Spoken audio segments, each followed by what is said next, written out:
जय माता दी। हम क्लास 8 की सप्लीमेंट्री रीडर बुक मोमेंट्स को कवर कर रहे थे, जिसका आज फोर्थ चैप्टर हम डिस्कस करने वाले हैं, इन द किंगडम ऑफ फूल्स। सो फूल्स की किंगडम से आप क्या समझते हो कि एक ऐसी किंगडम जिसमें फूल्स ही फूल्स हैं, मतलब मूर्ख ही मूर्ख लोग हैं। सो किंगडम ऑफ फूल्स एक मतलब ऐसी स्टोरी है जिसमें आप ये देखोगे कि मतलब किस हद तक जो फूल्स होते हैं वो एक्टिविटीज कर सकते हैं।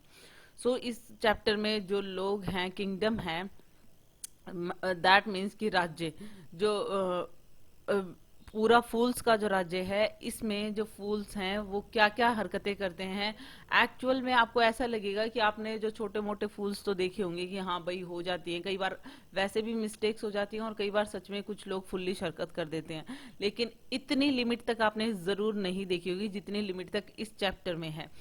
बहुत इंटरेस्टिंग चैप्टर है कि हाँ भाई हम इतनी हद तक तो नहीं देख सकते हैं, लेकिन इसमें वही हदें दी हुई हैं इसमें कि कैसे कैसे फूल्स होते हैं। इस चैप्टर का बिफोर यू रीड पार्ट देखते हैं। It is believe that fools are so dangerous that only very wise people can manage them. हम सबको ये पता है, हम सब इस चीज पे बिलीव करते हैं कि जो फूल्स होते हैं वो बहुत डेंजरस होते हैं। सबको पता है मूर्ख इंसान कुछ भी करेगा, गलत करेगा। सो बहुत मतलब डेंजरस होते हैं कि उसे मैनेज नहीं कर सकते हैं, लेकिन वेरी वाइज पीपल जो होते हैं, बहुत ही ज्यादा बुद्धिमान जो लोग होते हैं, वो उन्हें मैनेज कर सकते हैं। Who are the fools in this story, what happen to them. और इस स्टोरी में फूल्स कौन है? तो इस स्टोरी में फूल्स पूरा किंगडम ही फूल्स है, और स्पेशली वहां के जो किंग हैं वो हैं, इस दैट्स वाई कि वो बाकी के लोग भी उन्हें फॉलो करते हैं। उनके साथ में क्या होता है, तो फिर इस चैप्टर में वो हम देखने वाले हैं। In the kingdom of fools both king and the minister व इडियट। इससे आप ये जरूर समझ गए हैं कि किंगडम ऑफ फूल्स जो चैप्टर में बता रखा है, तो सिर्फ प्रजा नहीं, राजा और उसका जो मिनिस्टर है वो भी इडियट है। दैट मीन्स कि इंटेलिजेंट नहीं है। Idiot means not intelligent. Okay, so they did not want to run things like other kings, so they decide to change a night into day and day into night. वो अपनी जो चीजें हैं वो other Kings की तरह run नहीं करना चाहते हैं, मतलब वो खुद की जो प्रजा है या फिर वो जो प्रजा जो काम करती है वो दूसरे किंग से इक्वल नहीं करती है, उनके जैसी नहीं करती है। वो इसलिए वो क्या सोचते हैं कि हमें कुछ डिफरेंट करना चाहिए, तो वो क्या करते हैं कि वो नाइट को डे में चेंज कर देते हैं और डे को नाइट में चेंज करते हैं।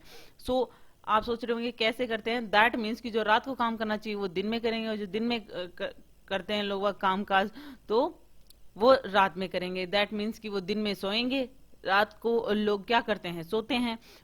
दिन में तो वो सोएंगे और रात को वो काम करेंगे जैसे लोग करते हैं दिन में usually. They order that everyone should be awake at night, till their fields and run their business only after dark, and go to bed as soon as the sun came up. और जैसा कि अभी मैंने बताया कि उन्होंने सबको order दे दिया कि जैसे ही नाइट होगी सब लोग उठ जाएंगे, सारा कुछ काम करेंगे। टिल द फील्ड्स का मतलब हार्वेस्ट जो भी करना है या फिर कल्टीवेट करना है उनको, जो भी फील्ड्स का काम है वो करो, जो भी आप बिजनेस करते हो, जो भी आप काम करते हो वो रात को करो।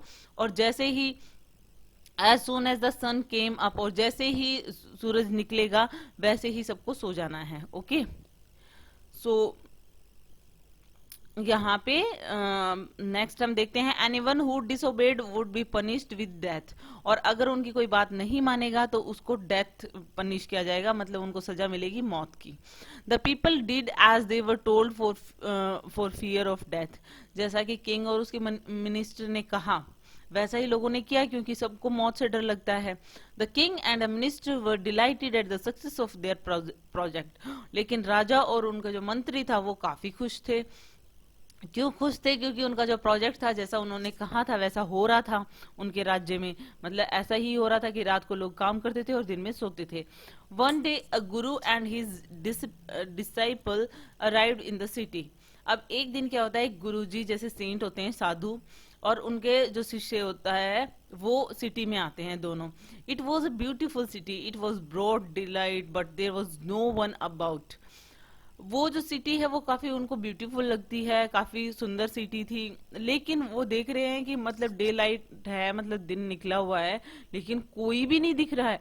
Every one was sleep, note a mouse steering, कि मतलब सब लोग सो रहे थे, यहाँ तक कि एक जो माउस है वो भी वहां पे नजर नहीं आ रहा था घूमता फिरता। Even the cattle had been taught to sleep by day, और यहाँ तक कि जो पालतू जानवर थे, जो कैटल्स थे, गाय भैंसे जो भी हैं, वो भी दिन में सो रही थी। मतलब सबका ही टाइम टेबल चेंज हो गया था, तो वो भी दिन में सो रही थी, कि मतलब उनको कोई फीड नहीं कराता था दिन में, या फिर दैट्स वाई कि वो दिन में सो जाती होंगी और रात को उनको फीडिंग वगैरह कराते होंगे, मतलब जो भी चारा वगैरह डालते होंगे। इस तरीके से फिर वो अपना जो उनका रूटीन था वो भी चेंज हो गया था। The two strangers were amazed by what they saw around them and wandered around town till evening, when suddenly the whole town woke up and went about its nightly business. वो दोनों जो strangers थे, that means जो गुरु थे और उनके शिष्य थे, वो तो एकदम अमेज्ड थे, सरप्राइज्ड थे कि ये क्या हो रहा है उनके चारों तरफ। फिर वो देखते हैं कि जैसे ही शाम होती है, सहारा जो टाउन है वो मतलब जाग गया है, घूम रहा है इधर उधर, और जो भी अपने उनके रोजमर्रा के काम है वो कर रहे हैं। तो उनको ये समझ में आता है कि अच्छा क्या चल रहा है ये। The two man were hungry. अब क्या होता है कि वो जब यहाँ पे आए थे, दिन में सब लोग सो रहे थे, तो उनको कुछ खाने को नहीं मिला होगा, तो उन दोनों को काफी भूख लगी हुई थी। Now that the shops were open they went to buy some groceries. अब क्या सोचते हैं कि चलो अभी कोई बात नहीं, अब जैसे रात हो गई है तो सारी जो दुकानें हैं वो खुल गई हैं, हम कुछ ग्रोसरीज, कुछ सामान खाने पीने का ले आते हैं। To their astonishment they found that everything cost the same, a single doodoo. Whether they bought a measure of rice or a bunch of bananas, is it cost a doodoo.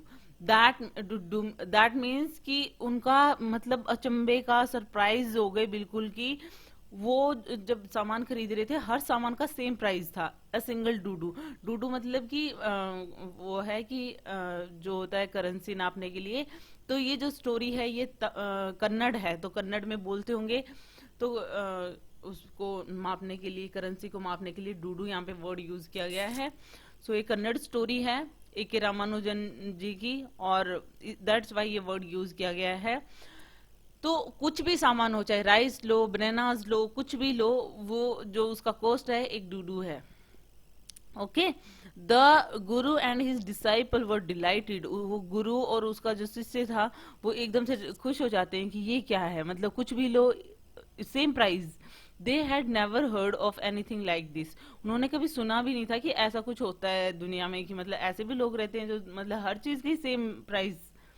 They could bye all the food they wanted for a रूपी, कि मतलब वो जो भी चाहें वो ले सकते हैं, वो खाना ले सकते हैं सिर्फ 1 रुपीज में, मतलब सिंगल डूडू में। when they had cooked and eaten, the guru realized that this was a kingdom of fools and it wouldn't be a good idea for them to stay there. अब उन्होंने खाना पकाया और फिर खाया, तो गुरु को ये रियलाइज हो गया था कि ये किंगडम ऑफ फूल्स है। दैट मीन्स यहाँ पे सब फूल्स ही फूल्स रहते हैं, मूर्ख लोग रहते हैं, मूर्ख लोगों की प्रजा है ये पूरी। मतलब यहाँ पे कोई रहना कोई सही आइडिया नहीं है, मतलब हमें यहाँ नहीं रुकना चाहिए। This is no place for us, let's go, he said to his disciple. उसने कहा कि ये हमारी जगह नहीं है, हमारे लिए यहाँ पे कोई जगह नहीं है, हमें यहाँ से चलना चाहिए। वो अपने शिष्य को ऐसा कहते हैं। But the disciple didn't want to leave the place, लेकिन शिष्य बेचारा ऐसा कि वो इस जगह को छोड़ना नहीं चाहता। ऐसी जगह क्यों कोई छोड़ना चाहेगा? एवरीथिंग वो चीप हियर। उसको लगता है यहाँ पे तो हर चीज सस्ती है, मतलब जो भी लोगे सेम प्राइस में मिलेगा, और कैसे लोग हैं ये, तो मतलब उसको तो मजे आ रहे थे। All he wanted was good cheap food, और वैसे भी वो काफी फूड ही होगा, तो उसे तो जो भी चाहिए था, सबसे अच्छी चीज तो उसे यही लगी कि यहाँ पे सब कुछ इतना चीप है, और उसे क्या चाहिए था? अच्छा और चीप खाना ही तो चाहिए था, जो मतलब सही रेट में मिलता हो, कि मतलब सस्ता मिलता हो। The Guru said they are all फूल्स। गुरु ने कहा कि भाई यहाँ पे सब मूर्ख लोग हैं। They won't last very long and you can't tell what they will do to you next. कि बोले कि ये सारी चीजें नहीं चलेंगी ज्यादा दिन तक। क्यों? क्योंकि ये यहाँ पे सब लोग मूर्ख हैं, और ये नहीं बता सकते तुम कि वो नेक्स्ट क्या करने वाले हैं। मतलब मूर्ख लोगों का क्या पता कि नेक्स्ट स्टेप उनका क्या हो, वो क्या कर दे। But the disciple wouldn't listen to the guru's wisdom. लेकिन शिष्य बेचारे को तो सिर्फ वहां पे चीप फूड नजर आ रहा था, गुड एंड चीप फूड। सो वो शिष्य है वो उसकी सुनता नहीं है, जो उसके गुरु इतने बुद्धिमानी की जो बात बता रहे थे। ही वॉन्टेड टू स्टे, वो रुकना चाहता था। The guru finally gave up and said do what you want. So गुरु ने फाइनली कि भाई अगर तुम नहीं जाना चाहते हो तो और क्या कह सकते थे वो, उन्होंने कहा डू वॉट यू वांट, जो तुम चाहते हो वो करो, मतलब रुको अगर रुकना चाहते हो। I am going and left, वो ये कह के चले गए कि हाँ जो तुम चाहते हो वो करो लेकिन मैं जा रहा हूँ, और वो वहां से चले जाते हैं। The disciple stayed on and ate his fill every day, bananas and geese and rice and wheat and grew fat like a street side sacred bull। अब क्या होता है कि वो जो डिसाइपल होता है वो जिस काम के लिए रुका था वो तो वो काम करेगा ही, मतलब वो खूब जम के खा रहा है, सारी चीजें बहुत अच्छे उसको रेट में मिल रही हैं, तो वो आराम से खा रहा है और सब कुछ खा रहा है, जैसे कि वीट है, राइस है, गेहूं, चावल, घी, बनानास सब खा रहा है वो। और खा खा के वो एकदम से मोटा तगड़ा हो गया है, ऐसा मोटा तगड़ा कि मतलब बिल्कुल पवित्र जो होते हैं ना बुल वगैरह जो घूमते रहते हैं गलियों में, सो उनको सब लोग खाना खिलाते हैं, तो तो वो कैसे मोटे तगड़े हो जाते हैं एकदम तरोताजा, वैसा हो गया था बिल्कुल। One bright day a thief broke into a rich merchants house. और फिर मतलब ये सब कुछ चल ही रहा था, जो शिष्य था वो इस तरीके से खा पी के मोटा तगड़ा हो गया था। लेकिन एक दिन उस किंगडम में क्या हुआ, वन ब्राइट डे, एक ब्राइट डे को a thief broke into a rich merchants house. अब ब्राइट डे क्यों बताया हुआ है, क्योंकि ऑफ कोर्स भाई जैसे मोस्टली जो चोरी करते हैं वो रात को करते हैं, लेकिन दिन में यहाँ पर उल्टा करते थे वो लोग, तो दिन में सो रहे थे, तो जो थीफ था वो दिन में आया और एक अमीर से मर्चेंट के घर में, व्यापारी के घर में घुस गया और चोरी करने के लिए। He had made a hole in the wall and sneaked in, and as he was carrying out his loot, the wall of the old house collapsed on his head and killed him on the spot। अब क्या होता है कि जैसे ही वो अंदर घुसने के लिए, उस रिच मर्चेंट के घर में घुसने के लिए, उसने एक दीवार में एक छेद कर दिया था और उसके अंदर से वो अंदर चला गया चुपके से। लेकिन जैसे ही वो लूट का सामान जो भी उसने चोरी किया था वो सामान लेकर जब वापस निकल रहा था उस घर से, तो वो जो पुराना घर था वो एकदम से उसकी जो दीवार थी वो कोलैप्स हो गई, गिर गई उसके सर पे, और वो जो इंसान था वो ऑन द स्पॉट खत्म हो गया। तो दीवार गिरेगी ऑफ कोर्स हेड पे, तो नुकसान तो होगा ही, तो दैट मीन्स कि उसको जैसे ही वो दीवार कोलैप्स हुई उसके सर पे तो वो मर गया on the spot. His brother ran to the king and complained, Your Highness, when my brother was pursuing his ancient trade, a wall fell on him and killed him। अब देखो इसी सेंटेंस से आपको समझ में आ रहा होगा कि उसका भाई भागा हुआ राजा के पास गया और कंप्लेन कर रहा है, वो शिकायत कर रहा है कि योर हाइनेस, कि मेरा जो ब्रदर था वो अपना एंशियंट ट्रेड, जो उसका पुराना काम था वो कर रहा था, मतलब चोरी का पुराना काम जो हम पहले से ही करते आ रहे हैं वो काम कर रहा था, वो खुल्लम खुल्ला ये चीज बता रहा है और कह रहा है कि दीवार गिर गई और वो मर गया। This merchant is to blame, और जो वो मर्चेंट था जिसके घर पे चोरी करने गया था उसको ही ब्लेम कर रहा है कि इसी की गलती है। He should have built a good strong wall, कि उसको एक अच्छी और मतलब स्ट्रॉन्ग वॉल बनानी चाहिए थी, ताकि मेरे भाई पे ऐसे वैसे कैसे गिर गई भाई सर पे। You must punish the wrong doer and compensate the family for this injustice. वो राजा को कहता है कि तुम्हें जिसने गलती की है ना उसको पनिश करो और कंपनसेट करो, हमारे साथ अन्याय हुआ है तो हमारी फैमिली को कंपनसेट करो, और जो भी कोई किसी ने गलत किया है उसको पनिश करो। दैट मीन्स कि इस मर्चेंट को पनिश करो क्योंकि इसकी दीवार ही ढंग की नहीं थी, स्ट्रांग नहीं थी, इसीलिए तो मेरे भाई पे गिर गई। तो आप इसी से लगा सकते हो कि कितने तगड़े फूल हैं, कि मतलब आप ओपनली ये चीज बता रहे हो कि भाई चोरी करने गया था और चोरी करते वक्त मर्चेंट की दीवार गिर गई और इसमें मर्चेंट की गलती है। Okay, the king said justice will be done. अब राजा भी और भी महान था वो, तो उसने क्या कहा कि तुम्हारे साथ न्याय किया जाएगा। Don't worry and at once some the owner of the house, कि चिंता मत करो, और उसको बुलाया गया, जो घर का मालिक था उसे बुलाया गया फटाफट। तो यहाँ पे देखो ये किंगडम ऑफ फूल्स का एक दृश्य है, एक पिक्चर है जिसमें किंग है और यहाँ पे ये शिकायत की जा रही है कि कैसे कैसे हुआ। सो नेक्स्ट हम देख लेते हैं कि आगे क्या होता है। When the merchant arrived, merchant को बुलाया गया कि भाई ऐसे कैसे तुमने इतनी कमजोर दीवार बना रखी थी। द किंग क्वेश्चन, उससे पूछा जाता है व्हाट्स योर नेम, क्या नाम है तुम्हारा। Such and such your Highness, तो वो जो मर्चेंट था उसने बता दिया कि ऐसे ऐसे है हमारा नाम, और जो भी था वो बता दिया। Were you at home when the dead man burgled in your house, कि वो पूछता है, जो किंग है वो पूछते हैं कि क्या तुम घर पे थे उस टाइम पे जब वो जो इंसान मर गया है वो तुम्हारे घर में घुसा था। यस माई लॉर्ड, हाँ मैं घर पे ही था। He broke in and the wall was weak it fell on him, कि हाँ वो घर में घुसा था और वॉल को तोड़कर उसमें होल करके, और वॉल जो थी वो वीक थी, कमजोर थी, तो उसके ऊपर गिर गई। द अक्यूज्ड प्लीड्स गिल्टी, और इस तरीके से वो गिल्टी पाया जाता है। Your wall killed this man's brother, और राजा क्या कहता है कि तुम्हारी दीवार की वजह से यहाँ पे इसका भाई मर गया, तो इसका ब्रदर खत्म हो गया। You have murdered a man, तुमने एक आदमी का खून किया है, एक आदमी का कत्ल किया है। You have to, we have to punish you, और हमें तुम्हें पनिश करना पड़ेगा। यहाँ पे उसकी गलती बता दी जाती है, उसको गिल्टी बता दिया जाता है कि तुम्हारी वजह से, तुम्हारी कमजोर दीवार की वजह से इसका भाई खत्म हो गया, दैट्स वाई तुम एक मर्डर हो, और तुम्हें पनिश किया जाएगा। Lord said the helpless merchant, I didn't put up the wall, it's really the fault of the man who built the wall and he didn't built it right, you should punish him. यहाँ पे वो क्या कहता है कि जैसे ही उसको punishment सुनाई जाती है, वो कहता है लॉर्ड की मतलब मैं तो एकदम, वो बेचारा हेल्पलेस मर्चेंट होता है, वो क्या कहे, उसने ये बोला कि लेकिन मैंने तो वॉल नहीं बनाई ना, वो तो उस इंसान की गलती है जिसने वॉल बनाई थी, मतलब उसने स्ट्रांग वॉल नहीं बनाई ना, तो उसने सही तरीके से इसे बनाई नहीं, तो उसे पनिश करो। हु इज दैट, उससे पूछता है कि हाँ तो वो कौन है जिसने दीवार बनाई। My lord this wall was built in my father's time, तो वो मर्चेंट क्या कहता है कि ये जो वॉल थी वो मेरे पापा के टाइम पे बनी थी। आई नो द मैन, मैं उस आदमी को जानता हूँ। He is an old man now, he lives nearby, अब वो जो आदमी जिसने दीवार बनाई थी वो बूढ़ा हो चुका है और वो पास में ही रहता है। Okay, the king sent out messengers to bring in the bricklayer who had built the wall, तो अब किंग, और मैंने बता दिया वो तो महान है ही, वो तो मतलब फूल्स का भी फूल्स लगता है, तो वो क्या कहता है कि मतलब मैसेंजर को भेजता है, और मैसेंजर को कहता है कि उस ब्रिकलेयर को लेकर आओ। सारा कुछ, ये जो किंगडम थी ये फूल्स की क्यों थी, क्योंकि यहाँ का राजा ही ऐसा था। उसने ब्रिकलेयर को बुलाया, मतलब जो राजगीर होता है जिसने दीवार बनाई थी। उस ब्रिकलेयर को बुलाया जाता है।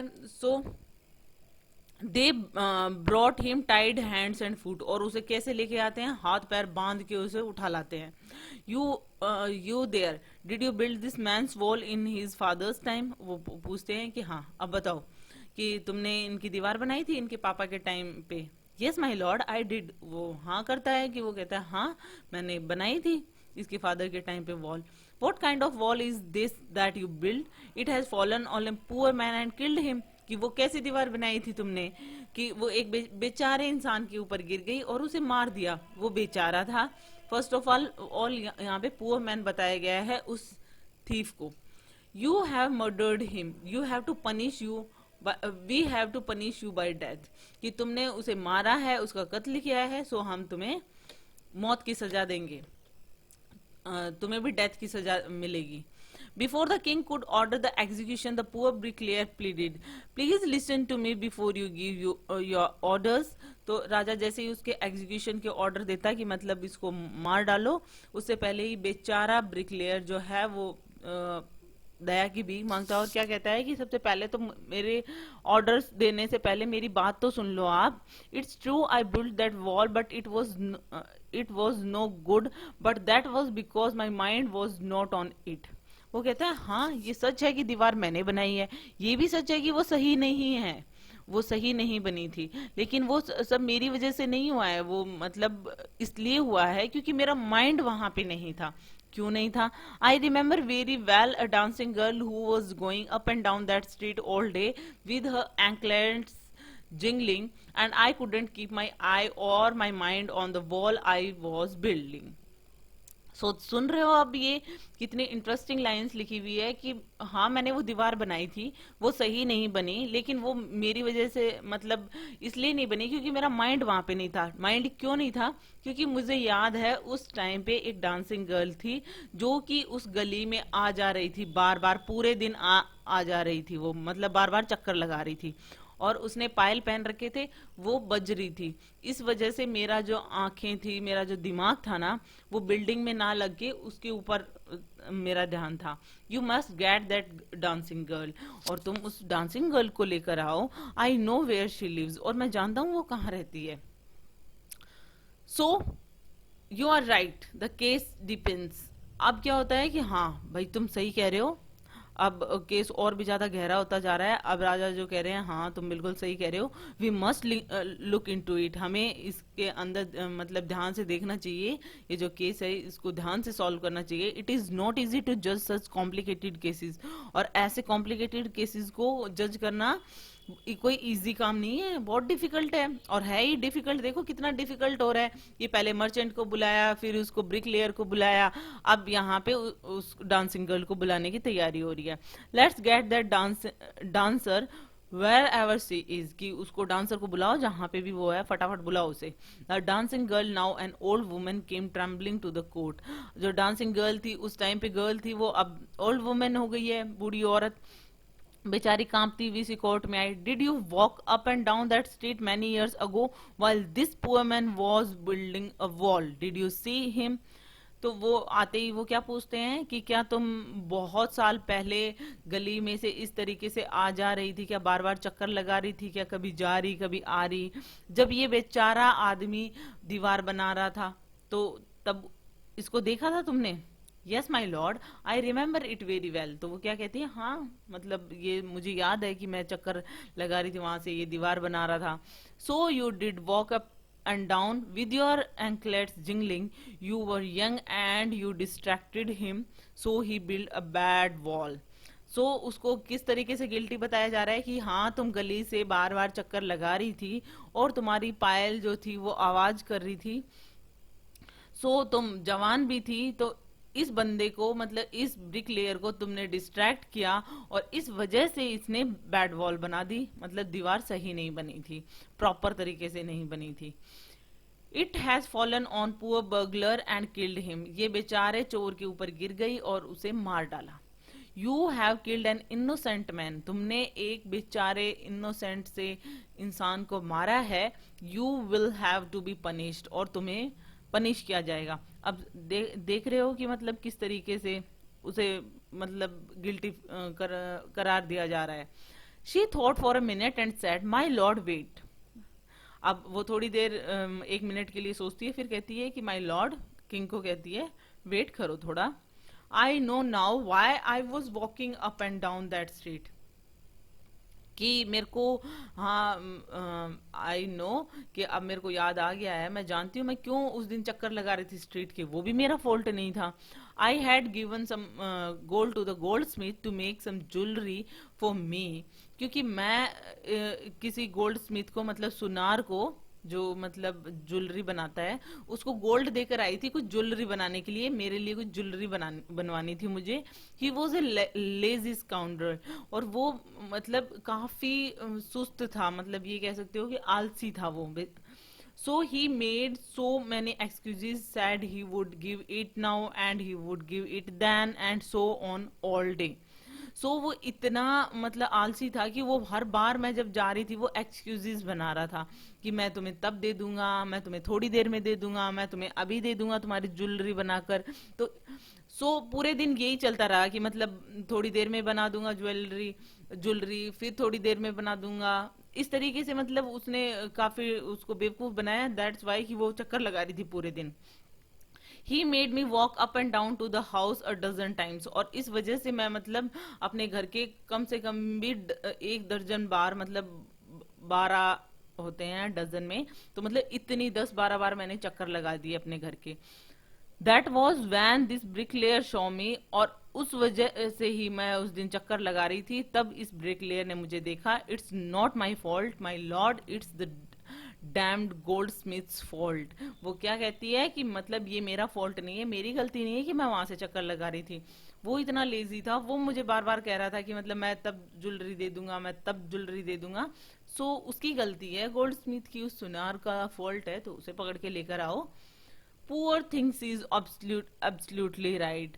तो किंग क्या कहता है कि हाँ, थॉट द किंग, की मतलब ये सही कह रही है। वेइंग द एविडेंस, वो एविडेंस मतलब जो भी गवाह थे उनके तरफ ध्यान देते हुए वो कहता है कि हाँ, सही कह रही है। We have got the real culprit at last, कि हाँ, हमें लास्ट में जो असली कल्प्रिट है वो हाथ लग गया है कि किसकी गलती है। Get the goldsmith wherever he is hiding at once. वो ऑर्डर देते हैं किंग जो है कि जहाँ पे भी वो गोल्ड स्मिथ जो है वो छुपा हुआ है, फटाफट उसे निकाल कर लेकर आओ यहाँ पर। अब गोल्ड स्मिथ की बारी, अब उसकी क्लास लगने वाली है। The king's bailiffs search for the goldsmith. अब जो किंग के जो भी लोग हैं, जो लॉ ऑफिसर हैं, बेलिफ्स का मतलब लॉ ऑफिसर्स, जो भी उनके ऑर्डर्स जो फॉलो करने वाले हैं, वो ढूंढने के लिए जाते हैं गोल्ड स्मिथ को। Who was hiding in A corner of his shop, वो एक अपनी शॉप के कोने में छुपे हुए थे। When he heard the accusation against him he had his own story to tell. और जैसे ही उसने सुना ना कि मतलब किस तरीके से कि मतलब सारी गलती उसकी बताई जा रही है, सो उसके पास अपनी स्टोरी होती है उसे किंग को बताने के लिए कि भाई एक से दूसरे, दूसरे से तीसरे पे डाला जा रहा है, तो फिर मेरी भी तो अपनी स्टोरी है कि मैं ऐसा क्यों कर रहा था, उसके पीछे भी तो रीजन था। तो वो क्या कहता है gold Smith, my lord, he said, I am a poor goldsmith. It's true I made this dancer come many times to my door. कि वो कहता है राजा को कि माई लॉर्ड, कि मैं तो बेचारा एक जो गोल्ड स्मिथ जो हूँ, मैं ये सच है कि मैंने इस डांसर को बहुत बार मेरे डोर पे आने के लिए मजबूर किया, कि मतलब ये बार बार आए और अपनी ज्वेलरी के चक्कर में। लेकिन मैं इतने एक्सक्यूजेस इसको इसलिए दे रहा था क्योंकि because I give her excuses because I couldn't finish making her jewellery before I finish the rich merchants order. क्योंकि मैं इसको बार बार ऐसे एक्सक्यूजेस इसलिए दे रहा था क्योंकि मैं इसकी ज्वेलरी नहीं बना सकता था। कैसे बना सकता था, मेरे पास पहले से एक रिच मर्चेंट का ऑर्डर आया हुआ था, पहले मुझे उसे फिनिश करना था, उस ऑर्डर को फिनिश किए बिना मैं इसका ऑर्डर नहीं फिनिश कर सकता था।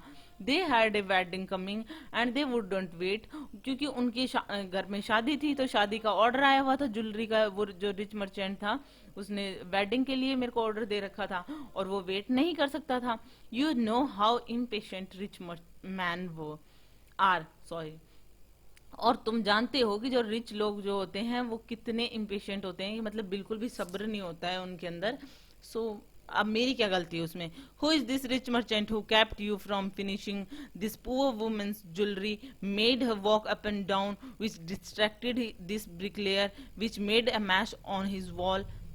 वो कहता है कि वो कौन है रिच मर्चेंट जिसने तुम्हें अपना काम नहीं करने दिया, इस औरत की ज्वेलरी नहीं बनाने दी, जिसकी वजह से ये पूरे टाइम गली में चक्कर लगा रही थी, उस वजह से ये ब्रिकलेयर जो है, जो दीवार बनाने वाला है, वो डिस्ट्रैक्ट हुआ और उसकी वजह से जो वॉल है वो ठीक नहीं बनी। Which has now fallen on an innocent man, जो कि एक इनोसेंट मैन पे गिर गई और उसे मार डाला, and killed him. Can you name him, क्या तुम उसका नाम बता सकते हो कि वो कौन मर्चेंट है, वो रिच मर्चेंट है कौन। The goldsmith name the merchant and he was none other than the original owner of the house whose wall had fallen. अब लोग घूम फिर के कहानी वहीं आ जाती है। गोल्ड स्मिथ ने जैसे ही उस मर्चेंट का नाम बताया कि भाई किसका ऑर्डर कंप्लीट कर रहे थे तुम, तो वो वही मर्चेंट था जो दीवार गिरी थी उसका ओरिजिनल ऑनर था। मतलब फर्स्ट टाइम जिसकी हमने बात की थी कि उस मर्चेंट को बुलाया गया था कि भाई तुम्हारे घर की दीवार इतनी कमजोर क्यों है। वही मर्चेंट होता है जो कि वो कहता है कि हाँ, यही था वो merchant. Now justice had come full circle, thought the king back to the merchant. अब क्या होता है कि मतलब पूरा जो जस्टिस है, जो न्याय है, वो पूरा सर्किल लगा के वहीं पे पहुंच जाता है। अब राजा जो है वो मर्चेंट के पास वापस आता है कि भाई घूम फिर के बस ये आ गए वापस तुम। When he was rudely summon back to the court he arrives crying. अब वापस से जब कोर्ट बुलाई जाती है, राजा वापस से कोर्ट बुलाते हैं, सो वो चिल्लाता हुआ रोता हुआ आता है बेचारा। It wasn't me but my father who order the jewellery, he is dead, I am innocent. वो बेचारा रोता हुआ आता है, वो क्या कहता है कि मैंने कोई ऑर्डर वॉर्डर नहीं दिया था ज्वेलरी का, मेरे फादर ने दिया था और वो तो मर गए हैं और मैं तो बिल्कुल बेकसूर हूँ, आई am innocent. But the king consulted his minister and ruled decisively, it's true your father is the true murderer. तो उसने जो किंग था उसने थोड़ा टाइम लिया, अपने मंत्री से पूछा और उसने क्या कहा कि हाँ, मान लिया कि तुम्हारे फादर जो थे उन्होंने मर्डर किया है, वो मर्डरर हैं क्योंकि ज्वेलरी का ऑर्डर उन्होंने दिया था। He is dead but somebody must be punished in his place. हाँ, वो मर गए हैं लेकिन किसी को तो उसकी जगह पे पनिश करना पड़ेगा। You have inherited everything from that criminal father of yours, his richness as well as his sins, riches and as well as his sins। कि हाँ, तुमने हर चीज तो उनकी इनहेरिट की है, तुम्हें हर चीज तो उनकी विरासत में मिली है। तुम्हारे क्रिमिनल फादर की, मतलब उसके फादर को क्रिमिनल बता दिया क्योंकि उसकी वजह से मरा है। भाई वो ऑर्डर नहीं देता, वो वेट कर लेता या फिर ज्वेलरी का ऑर्डर उसका कंप्लीट नहीं करना होता तो वो उस डांसिंग गर्ल का ऑर्डर कंप्लीट कर लेता, डांसिंग ऑर्डर कंप्लीट कर देता, तो वो वहां चक्कर नहीं लगाती। वो चक्कर लगा रही थी इसलिए ही तो ब्रिक लेयर का माइंड डिस्ट्रैक्ट हुआ था, और वरना दीवार सही बनती, और सही बनती तो मतलब जो बर्गलर था वो नहीं मरता, उसकी डेथ नहीं होती। सो यहाँ पे कहते हैं कि हाँ, अब तुमने सब कुछ इनहेरिट किया है अपने क्रिमिनल फादर का, सो उसकी रिचनेस तुम्हारे पास है, मतलब उसका पैसा जायदाद की सब तुमने ली है, तो उसके पाप भी तुम लो ना। I knew at once even when I first set eyes on you that you were at the root of this horrible crime, you must die. कि राजा क्या कहते हैं, मैं तो तभी समझ गया था जब तुमने पहली बार देखा था कि तुम ही सारे फसाद की जड़ हो, जो भी ये क्राइम हुआ है ना, इसकी जड़ तुम ही हो और तुम्हें मरना पड़ेगा। सो यहाँ पे तो बेचारा मर्चेंट जहां से शुरुआत हुई थी वहीं पे आकर वापस रुक गए। And he order a new stake to be made ready for the execution. और अब राजा क्या कहता है, अब तो तुम्हें मरना पड़ेगा, यू मस्ट डाई। सो उसने कहा कि एक न्यू स्टेक बनाई जाए। कि भाई स्टेक मतलब वो होती है कि मतलब ऐसा वेपन आगे से शार्प करके सो जिससे कि आप सामने वाले को उससे वॉर करके या फिर मतलब उससे मार सकते हो, क्योंकि आगे से अगर कोई वेपन टाइप की चीज होगी जो आगे से शार्प है तो उससे आप किसी को एग्जीक्यूट कर सकते हो, मतलब एग्जीक्यूशन के लिए ऐसे वेपन का यूज किया जाता है। सो ये वो जो किंग होता है वो ऑर्डर देता है कि एक नई स्टेक बनाई जाए जिससे कि एग्जीक्यूट किया जाए, इसे मारा जाए। As the servant sharpened the stake and got it ready for the final impaling of the criminal, it occurred to the minister that the rich merchant was somehow too thin to be properly executed on the stake. अब सोचो कि वो जो stake बनकर जब तैयार हुई ना और सर्वेंट उसको शार्प वगैरह कर रहे हैं आगे से जिससे कि उसको खत्म करना है, वो जैसे ही रेडी होती है ना क्रिमिनल को मारने के लिए कि वो उसको देखते हैं कि हाँ भाई सही है क्या, तो मिनिस्टर के पास लाई जाती है तो वो देखता है कि भाई रिच मर्चेंट जो है ना इस टैग के हिसाब से काफी कमजोर है कि वो अच्छे से एग्जीक्यूट नहीं हो पाएगा इस वेपन से। He appeal to the king's common sense, the king too worried about it. और ये जो बात थी मिनिस्टर ने ये किंग को बताई कि देखो भाई ऐसे ये जो स्टेक बनाई गई है उसके लिए जो मर्चेंट है वो काफी पतला है क्योंकि मर्चेंट काफी कमजोर था। किंग भी इसके ऊपर वरीड हो गया क्योंकि भाई किंग्स के कॉमन सेंस से जो पूछने के लिए आया था कि मतलब अब हमें क्या करना चाहिए, और किंग के पास तो बहुत कॉमन सेंस था जैसे कि आपने पूरे चैप्टर में देखा है। जो किंग है वो चिंता में पड़ गया कि हाँ भाई अब क्या करना चाहिए। फूल तो वो था ही। What shall we do, he said, कि हमें क्या करना चाहिए, हम क्या कर सकते हैं। Then suddenly it struck him that they all they needed to do was to find a man fat enough to fit the stake. अब क्या होता है कि वो सडनली उसके दिमाग में ये चीज आती है कि हाँ इसका सॉल्यूशन ये है कि जो भी कुछ चाहिए ना वो ये है कि एक आदमी चाहिए जो इतना मोटा तगड़ा होना चाहिए कि इस स्टैक में फिट हो जाए, कि मतलब अच्छे से इस स्टैक से किसी इंसान को एग्जीक्यूट कर सके ना ऐसा इंसान ले आओ। तो दैट मीन्स कि अभी तक तो उसका जो यहाँ पर न्याय करने का तरीका ही सही नहीं था, लेकिन अब तो उसने जिसको सोचा ना उसको भी वो नहीं एग्जीक्यूट करवा रहा है। क्यों? क्योंकि वो स्टेक में फिट नहीं हो रहा है। तो वो स्टेक में फिट होने वाले इंसान को बुला रहा है यहाँ पे कि इतना फैट इनफ होना चाहिए कि ये वो फिट हो जाए। The servants were immediately sent all over the town looking for a man who would fit the stake, and their eyes fell on the disciple, who had fattened himself for months on bananas and rice and wheat and ghee. So अब पूरे town में भेज दिया है king ने कि भाई servants को भेज दिया इमीडिएटली कि जाओ टाउन में ऐसा इंसान ढूंढ के लेकर आओ जो इस स्टेक में फिट हो जाए, और उसी को एग्जीक्यूट करेंगे जो इसमें फिट होगा। उसके उनके आईज जो उनके जो लोग थे सर्वेंट्स थे उनकी आईज जो थी वो उसी शिष्य पे जाके पड़ी जो गुरु के साथ में आया था इस चैप्टर के स्टार्टिंग में, जैसा कि हमने देखा था। और वो खुद को इतना मोटा भी कर रखा था उसने, मोटा ताजा, कि वो काफी महीनों से बनाना राइस व्हीट एंड घी खा रहा था, तो तरोताजा तो वो हो ही रखा था। सो कि भैया ये फिट हो जाएगा हमारे स्टैक में तो इसको ले चलो, राजा खुश हो जाएंगे इसको देख के। What what have I done wrong, I am innocent, I am a sannyasi, he cried. तो जैसे उसको लेके जा रहे थे उसने कहा मैंने गलत क्या किया है, मैं तो बिल्कुल इनोसेंट हूँ, मैं तो एक सन्यासी आदमी हूँ। That may be true but it's the royal decree that we should find a man fat enough to fit the stake, they said and carried him to the place of execution. उसने कहा बिल्कुल सही है भाई, तुमने कुछ गलती भी नहीं की है, तुम इनोसेंट भी हो, तुम सन्यासी भी हो, सारी चीज मानते हैं, लेकिन हमारे जो राजा हैं उन्होंने ये कहा है कि हम एक इतना मोटा इंसान ढूंढें जो कि इस स्टेक में फिट हो जाए, जिससे कि हम एग्जीक्यूट करने वाले थे क्रिमिनल को। तो हम इसलिए वो हम आपको लेके जा रहे हैं, तो उसे उठा लाते हैं। और कहाँ पे ले आते हैं? जहाँ पे एग्जीक्यूट करने के लिए जो प्लेस चुना होता है उस प्लेस पे, एग्जीक्यूशन के प्लेस पे उसको उठा के ले आते हैं उस डिसाइपल को, उस शिष्य को। He remembered his wise guru's words, this is a city of fools, you don't know what they will do next. उसको अपने गुरु के वर्ड्स याद आते हैं। भाई ऐसी आफत आती है तो सबको अच्छी अच्छी बातें याद आती हैं, तो उसको भी आ रही थी कि उसके गुरु ने कहा था कि भाई ये मूर्खों की सिटी है, मूर्खों का शहर है, और वो क्या करेंगे नेक्स्ट, मतलब क्या करने वाले हैं तुम्हें भी नहीं पता कि नेक्स्ट उनके मन में क्या आ जाए और क्या कर बैठे। While he was waiting for death, he prayed to his guru in his heart, asking him to hear his cry wherever he was. और जैसे ही मतलब वो डेथ का इंतजार कर रहा था कि अब उसे एग्जीक्यूट किया जाएगा, तो वो अपने गुरु को अपने दिल से प्रार्थना करके याद कर रहा था अपने दिल में कि जहाँ पे भी वो हों उनकी जो पुकार है वो सुन ले। The guru saw everything in a vision. He had magic powers. He could see far and he could see the future as he could see the present and the past. अब देखो गुरु जो होता है उसके पास विजन होता है, उसके पास magic powers होती हैं कि वो सब कुछ देख सकता है, वो दूर का देख सकता है, वो भविष्य देख सकता है, जैसे कि वो प्रेजेंट देख सकता है और पास्ट देख सकता है, तो वैसे ही वो फ्यूचर और दूर का भी देख सकता था कि एक्चुअल में क्या हो रहा है उसके शिष्य के साथ में। He arrived at once to save his disciple who had got himself into such a scrape through love of food.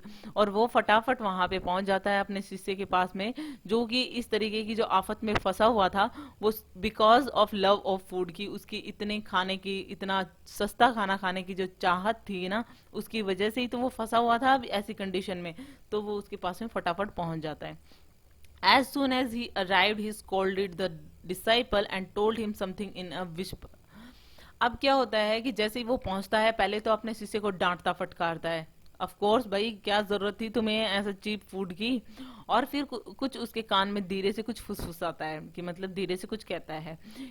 Then he went to the king and addressed him, O wisest of kings, who is greater, the guru or the disciple? वो जाके ऐसे कहता है कि वो king के पास जाता है, सबसे पहले तो कहता है कि मतलब उसे खुश करना पड़ेगा, तो सबसे पहले तो वो क्या कहता है, ओ वाइजेस्ट ऑफ किंग्स, कि मतलब सारे राजाओं में सबसे बुद्धिमान राजा। फिर कहता है कि कौन बड़ा होता है बताओ, आप कौन महान है, गुरु महान है या शिष्य महान है? Of course the guru. तो राजा कहता है हाँ भाई गुरु महान है, नो डाउट अबाउट इट, इसमें तो कोई सोचने वाली बात है ही नहीं है। व्हाई डू यू आस्क, लेकिन तुम क्यों पूछ रहे हो? Then put me to the stake first, put my disciple to death after me. तो इसका मतलब है कि पहले स्टेक में मुझे डालो, मतलब स्टेक को पहले स्टेक से पहले मुझ पे वार करो, और मतलब पहले मुझे मारो मेरे शिष्य को मारने से पहले, क्योंकि शिष्य से तो गुरु बड़ा होता है, वो उससे ज्यादा महान होता है। सो यहाँ पे ये सब कुछ चल रहा है, यहाँ पे किंग है, उसका मिनिस्टर खड़ा है, और यहाँ पे गुरु भी है, और उसका डिसाइपल भी है जो खा खा के गोल मटोल हो रखा है, तो आप देख सकते हो। So next, when the disciple heard this, he understood and began to clamor, "Me first, you brought me here first, put me to death, me death first, not him." So यहाँ पे वो डिसाइपल है, वो सारी चीजें समझ गया था, उसके भाई गुरु ने भी बता दिया था उसको विस्पर करके धीरे से। डिसाइपल अब समझ गया, और उसकी भी एक्टिंग स्टार्ट हो गई, अब वो सब कुछ समझ गया, और चिल्लाने लगा कि नहीं भाई, पहले स्टेक से मुझे मारो, और क्योंकि तुम पहले मुझे लेके आए थे ना यहाँ पे, तो मारो भी पहले मुझे, पहले उनको मत मारो।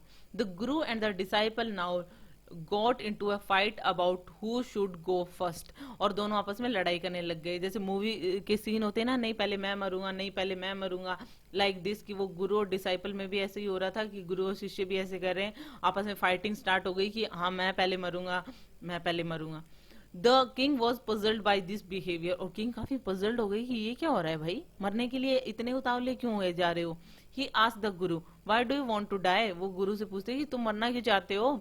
We chose him because we need a fat man for the stake, क्योंकि तुम क्यों मरना चाहते हो, हमने इसे तो चूज किया है, वो तो हम बता देते हैं कि ये भाई फैट है, इतना गोल मटोल है, तो हमारी जो स्टेक है वो एकदम फिट, इसमें वार करने के लिए बिल्कुल फिट है, और हम उससे इसको मारेंगे, दैट्स वाई हमने इसे चूज किया, तुम क्यों मरना चाहते हो। You shouldn't ask me such questions, put me to death first, replied the guru, कि तुम मुझसे ऐसे क्वेश्चन नहीं पूछ सकते, मुझे पहले मारो, ऐसा गुरु ने कहा। Why, there is some mystery here, as a wise man you must make me understand. वो कहता है लेकिन क्यों, ये मेरे को पूरा रहस्य लग रहा है कि तुम मरना क्यों चाह रहे हो, भाई इतने बुद्धिमान हो, मुझे ये चीज समझाओ तो सही कि भाई क्यों मरना चाह रहे हो। Will you promise to put me to death if I tell you, ask the guru. तो वो कहता है कि हाँ, अगर मैं तुम्हें बता दूंगा, अगर प्रॉमिस करो कि तुम मुझे मार डालोगे, मतलब पहले मुझे मारोगे, अगर मैंने तुम्हें जो मैं जब बताने जा रहा हूं, अगर मैंने तुम्हें बता दिया कि इसके पीछे की मिस्ट्री, तो तुम मुझे पहले मारोगे, पहले ये प्रॉमिस करो। गुरु ने ऐसा बोला। The king gave him his solemn word and the guru took him aside out of the servants' ears shot and whispered to him, "Do you know why we want to die right now, the two of us?" अब क्या होता है कि राजा तो अपने शब्द तो रखेगा, कि राजा कहता है हाँ भाई ठीक है, पहले तुम्हें मार दिया जाएगा, डोंट वरी। तो गुरु उनको एकदम साइड में लेकर जाते हैं, जहां से उनके जो सर्वेंट्स वगैरह हैं वो कुछ बात सुन नहीं पाए, और वो धीरे से उस किंग को क्या कहता है कि तुम जानते हो कि हम क्यों मरना चाह रहे हैं, मतलब अभी क्यों मरना चाह रहे हैं हम दोनों, कि इतने उतावले क्यों हो रहे हैं, और हम फाइट भी कर रहे हैं मरने के लिए। तो we have been all over the world but we have never found a city like this और ए किंग लाइक यू, कि वो कहते हैं तुम्हें पता है क्यों मरना चाहते हैं हम सारे वर्ल्ड में घूमे, हम पूरे संसार में घूमे, लेकिन हमें तुम्हारे जैसी सिटी और तुम्हारे जैसा राजा कहीं नहीं मिला। वैसे भी नहीं मिला, मतलब वैसे तो उसे काफी अच्छे वर्ड्स में वो बोल रहे थे कि ताकि वो खुश हो जाएं, लेकिन वैसे भी इनके जैसा किंग और सिटी वैसे भी नहीं हो सकती। That stake is the stake of the god of justice, कि जो तुमने जो स्टेक बनाई है ना, ये stake of god of justice है, ये जस्टिस की स्टेक बनाई है, इट्स न्यू, ये तुमने नई बनवाई है, it has never had a criminal on it, और इससे कोई आज तक क्रिमिनल मरा भी नहीं है। Whoever dies on it first will be reborn as the king of this country, और जो इस स्टेक से पहले, जो इस स्टेक की वजह से इसके एज ए वेपन यूज करके, और जो सबसे पहले मरेगा ना, वो इस कंट्री का राजा बनेगा जब उसका पुनर्जन्म होगा। And whoever goes next will be future minister of the country, और उसके बाद में जो दूसरे नंबर पे मरेगा ना इस स्टेक से, वो फ्यूचर मिनिस्टर होगा इस कंट्री का। We are sick of our ascetic life. I would be nice to enjoy ourselves as king and minister for a while. कि हम परेशान हो चुके हैं ऐसी लाइफ से, ये साधु संतों वाली लाइफ से, तो हम चाहते हैं कि हम राजा और मिनिस्टर बने, राजा और मंत्री बने अगले जन्म में, सो हमें मार दो, इसलिए हम मरना चाह रहे हैं दोनों। Now keep your word my lord and put us to death, me first remember, और इसलिए अपने वर्ड्स को ध्यान में रखते हुए, जैसा मैंने बताया था, माई लॉर्ड हम दोनों को मारो, और सबसे पहले तो मुझे मारो क्योंकि मुझे किंग बनना है, ये मिनिस्टर बन जाएगा, like this. Okay, so the king was now thrown into deep thought. अब भाई राजा सोच रहे हैं ये क्या बता रहा है। सो वो ज्यादा डीपली सोचने लग जाते हैं कि ये क्या चक्कर है। He wanted to he didn't want to lose the kingdom to someone else in the next round of life। और वो अपनी जो किंगडम थी वो किसी और को नहीं देना चाहते थे, मतलब नेक्स्ट जन्म में भी वही राजा बनना चाहते थे, नेक्स्ट राउंड ऑफ लाइफ में वो अपनी जो किंगडम थी उसे खोना नहीं चाहते थे। ही नीडेड टाइम, उसने कहा कि मुझे थोड़ा टाइम चाहिए। So he ordered an execution postpone to the next day and talked in secret with his minister. और सो उसने कहा कि एग्जीक्यूशन पोस्टपोन किया जाता है, अब कल होगा एग्जीक्यूशन, और वो चाहता है कि वो सीक्रेटली अपने मिनिस्टर से बात करे, उसके ऊपर उन बातों पर डिस्कस करे, इसलिए उसको टाइम चाहिए, इसलिए वो एग्जीक्यूशन को पोस्टपोन कर देता है। It is not right for us to give over the kingdom to other in the next life. कि वो कहता है अपने मिनिस्टर से कि ये तो कोई सही बात नहीं हुई कि हम अपनी किंगडम को नेक्स्ट लाइफ में, अगले जन्म में किसी और को दे दें। Let's go on the stake ourselves and we will be reborn as king and minister again। एक काम करते हैं, उस स्टेक से हम ही मर जाते हैं ना, हम दोनों राजा और मंत्री फिर अगले जन्म में बन जाएंगे। Holy man do not tell lies he said and the minister agreed. कि भाई हाँ भाई, ऐसे जो होली मैन होते हैं, ऐसे साधु संत जो लोग होते हैं, वो झूठ तो बोलते नहीं है। और मिनिस्टर इस चीज पे एग्री हो जाता है कि हाँ भाई हमें ही मर जाना चाहिए ताकि हम ही अगले जन्म में राजा और मंत्री बने। So he told the executioners, we will send the criminals tonight. When the first man comes to you, put him to death first, then do the same to the next man. Those are my orders, don't make any mistake। अब वो executioner को बताता है ये सारी बातें जिनको execution के लिए चुना होता है। वो कहता है कि आज, राजा कहता है कि आज रात को हम क्रिमिनल्स को भेजेंगे, तो तुम्हें क्या करना है कि जो तुम्हारे पास पहले पर्सन आएगा उसको पहले मार देना, जो सेकंड नंबर पे आएगा उसको सेकंड नंबर पे मार देना, और गलती नहीं होनी चाहिए बिल्कुल भी, जैसा मेरे ऑर्डर्स हैं बिल्कुल वैसा ही करना। रात को वो आएंगे और एग्जीक्यूट कर देना। और जैसे मैंने कहा, जैसे वो फर्स्ट आएगा तो मतलब पहले आएगा तो उसको पहले मारना है, दूसरे नंबर पे आएगा उसे दूसरे नंबर पे मारना है। That night the king and his minister went secretly to the prison, released the Guru and disciple, disguised themselves as the two, and as arranged beforehand with loyal servants, were taken to the stake and promptly executed। फिर उसी रात को जैसा तय हुआ था वैसा ही हुआ। राजा और उसका मिनिस्टर गए और चुपचाप जेल में जाकर गुरु और उनके शिष्य को तो बाहर निकाल दिया जेल से, और खुद गुरु और शिष्य का वेश बदल लिया, मतलब डिस्गाइज्ड, मतलब उनका रूप ले लेना, या फिर मतलब होता है ना कि उनके कपड़े पहन लेना, कि उनके जैसे दिखना। ओके, सो उन दोनों जैसा जो वेश धारण कर लिया, और उसके बाद में जैसा उन्होंने अपने लॉयल सर्वेंट्स को कहा था, जैसा अरेंज किया गया था वैसे ही हुआ कि जैसे वन बाय वन आए वैसे एग्जीक्यूट कर देना, और उसी तरीके से उन दोनों को एग्जीक्यूट कर दिया गया। सो यहाँ पे वही सीन है कि यहाँ पे जो है वो गुरु और जो शिष्य हैं उनको बाहर निकाल दिया गया, और उन्होंने गुरु और शिष्य के जैसे कपड़े पहन लिए, वेशभूषा धारण कर ली। When the bodies were taken down to the throne to crows and vultures, the people panicked। और फिर मतलब एग्जीक्यूट कर दिया किंग को और उसके मिनिस्टर को, और वो जो दोनों गुरु और शिष्य थे वो निकाले जा चुके थे, नाइट में भी वो निकल गए थे वहां से। जैसे ही उनकी जो डेड बॉडीज थी वो कौवों और चील कौवों को, वल्चर्स को और कौवों को खिलाने के लिए बाहर फेंकी गई, तो लोग पैनिक हो गए एकदम से। This saw before them the dead bodies of the king and the minister. उन्होंने देखा कि ये तो किंग और मिनिस्टर हैं और उन दोनों की डेड बॉडीज हैं, मतलब। तो the city was in confusion, पूरी सिटी कंफ्यूजन में थी कि ये क्या हो रहा है, कि मतलब एग्जीक्यूट किसे करना था, ये तो खुद ही इन्हीं की डेड बॉडी है किंग एंड मिनिस्टर की। All night they moaned and discussed the future of the kingdom. वो पूरी रात मतलब ऐसे शोक मनाते हैं, दुखी होते हैं और इस किंगडम का फ्यूचर के बारे में सोचते हैं। Some people suddenly thought of the guru and the disciple and caught up with them as they were preparing to leave town unnoticed. और जैसे ही वो मतलब रात को बाहर निकाल दिए गए थे गुरु और उनके शिष्य, तो उन लोगों ने सडनली उनके दिमाग में वही गुरु शिष्य आए, और वो उस टाउन से निकलने वाले थे चुपके से कि, और वहां पे जो थे कि हाँ उनको उनके बारे में उनको लोगों को ख्याल आता है कि वो निकलने वाले हैं, we people need a king and minister, वो पकड़ लेते हैं उन दोनों को और फिर कहते हैं कि हम लोगों को हमारी किंगडम को एक राजा और एक मंत्री की जरूरत है। Sad someone and other agreed, एक आदमी ने कहा कि हमें राजा और मंत्री की जरूरत है, दूसरों ने एग्री किया उस बात पे। They back the guru and the disciple to be their king and their minister, वो एकदम से झुक जाते हैं, भीख मांगते हैं, मतलब बैग टाइप में कि हाँ भाई गुरु और शिष्य से कि तुम हमारे किंग और मिनिस्टर बन जाओ please. It didn't take many arguments to persuade the disciple but it took longer to persuade the guru। लेकिन ज्यादा टाइम नहीं लगा, मतलब वो जब मना रहे थे कि तुम हमारे किंग और मिनिस्टर बन जाओ, तो जो शिष्य था ना वो तो तैयार हो गया था, लेकिन जो गुरु था उसको मतलब मनाने में थोड़ा टाइम लगा, क्योंकि गुरु को तो वही वाली चीज थी कि मतलब ये मूर्ख लोग हैं, पता नहीं क्या करने वाले हैं नेक्स्ट, तो वही वाली चीज थी कि मतलब गुरु को थोड़ा टाइम लगा। और शिष्य तो था कि जैसे पहले चीप खाने पे ही वो फ्लैट हो गया था, सो अब तो उसे मंत्री बनाया जा रहा है। They finally agreed to rule the kingdom of the foolish king and the silly minister on the condition that they could change all the old laws.